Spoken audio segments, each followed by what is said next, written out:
Bharatiya Janata party सबको समान न्याय और तुष्टीकरण किसी का नहीं, इस सिद्धांत पर काम करने वाले राजनीतिक दल हैं।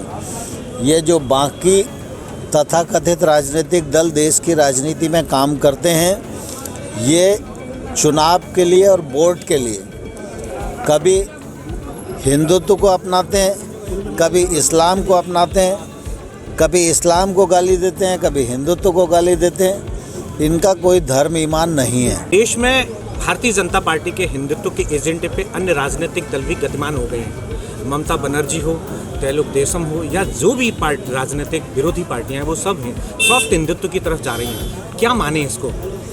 भारतीय जनता पार्टी सबको समान न्याय और तुष्टीकरण किसी का नहीं, इस सिद्धांत पर काम करने वाले राजनीतिक दल हैं।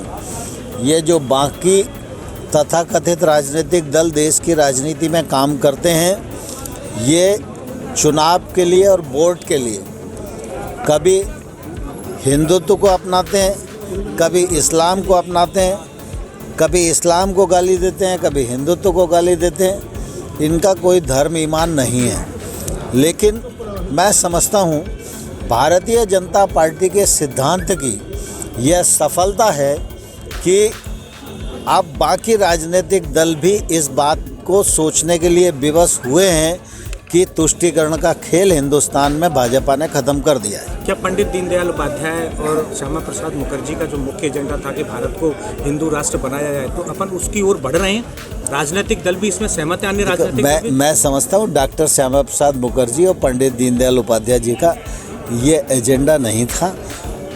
डॉक्टर श्यामा प्रसाद मुखर्जी और पंडित दीनदयाल उपाध्याय जी हमेशा यह चाहते थे कि हिंदुस्तान दुनिया का सिरमौर बने, श्रेष्ठ हिंदुस्तान के रूप में विकसित हो और हिंदुस्तान का लोहा सारी दुनिया माने।